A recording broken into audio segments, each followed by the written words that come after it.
امریکی فوج کا ایک بڑا قافلہ شام کے اندر داخل ہو گیا ہے۔ رپورٹس کے مطابق دہشت گرد امریکی فوج کا ایک اور بڑا قافلہ شمالی شام میں داخل ہو چکا ہے، اور آپ کو یہ بھی بتا دیں کہ شمالی شام کے اندر ہی ٹرکی کارروائی کرنا چاہتا ہے۔ شمالی شام کے اندر ہی ٹرکی نے رشیا سے مدد کرنے کی اپیل کی ہے۔ شمالی شام کے اندر ہی زمینی آپریشن ٹرکی کردوں کے خلاف لانچ کر کے وہاں پر ایک جنگ کرنے کی کوشش کر رہا ہے، اور امریکہ نے اپنے یہ جو جنگی ساز و سامان ہے،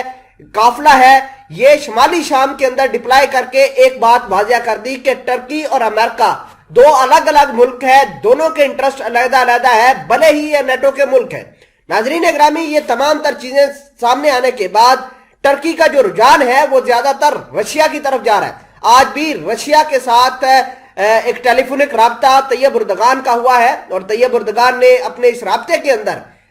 رشیا کے پریزیڈنٹ ولادیمیر پوٹن سے ریکویسٹ کی ہے کہ ہم شمالی شام کے اندر دہشت گردوں کے خلاف کارروائیاں کرنے کے اقدامات کر رہے ہیں، تو لہٰذا ہماری مدد کی جائے۔ ادھر امریکہ نے اپنے دوست کردوں کے ساتھ مل کر جو ہے ملٹری ڈرل کا آغاز کر دیا ہے۔ نہ صرف ملٹری ڈرل کا آغاز کیا ہے بلکہ ان کو ٹریننگ دی جا رہی ہے کہ وہ بھی شام کے علاقوں سے ہوتے ہوئے ٹرکی کے اندر داخل ہوں اور امریکہ کی بتائی ہوئی لوکیشن کے اوپر جا کر اٹیک کریں، کیونکہ ساری کی ساری انفارمیشن جو ہے وہ امریکہ ہی کردوں کو فراہم کرتا ہے، اور کرد جو ہے وہاں پر جا کر ٹرکی کے اندر بربادی کرتے ہیں۔ خیر، اس حوالے سے کچھ اہم چیزیں آپ کے سامنے ڈسکس کرنی ہے۔ چھوٹی سی گزارش ہے کہ آپ ہمارا یوٹیوب چینل حسنات ٹی وی کو سبسکرائب کر کے پاس موجود گھنٹی کے نشان کو دبا لیں تاکہ لیٹسٹ نیوز آپ تک بر وقت پہنچتی رہے۔ ناظرین گرامی، جنگی ساز و سامان کے ساتھ امریکی فوج کا ایک بڑا قافلہ شام کے شمالی حصوں میں داخل ہو گیا ہے۔ رپورٹس کے مطابق فوجی ٹرکوں،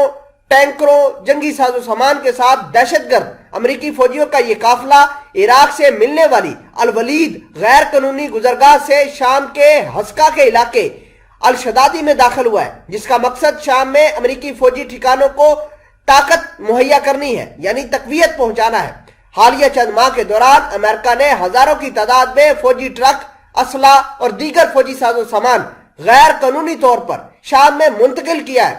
جبکہ امریکی فوج کی شام میں موجودگی کا مقصد شام میں دہشت گردوں کی حمایت اور اس ملک کے قومی ذرائع کی لوٹ مار کرنا ہے۔ حالانکہ شامی حکام نے بارہا مرتبہ تاکید کی ہے کہ شام میں امریکی فوج کی موجودگی غیر قانونی اور شام کے اقتدار اعلیٰ کے خلاف ورزی ہے۔ ناظرین گرامی، اب امریکہ کو یہ پتہ چل گیا ہے کہ ٹرکی اور رشیا مل کر شام کے شمالی علاقوں پر اٹیک کریں گے، اور ٹرکی یہ ہرگز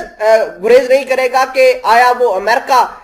سامنے موجود ہے لڑنے کے لیے یا کوئی اور ملک موجود ہے، کیونکہ ٹرکی کی ایک ہی پالیسی ہے کہ دہشت گردوں کو سپورٹ نہیں کرے گا۔ جو دہشت گردوں کو، کردوں کو سپورٹ کرے گا، ٹرکی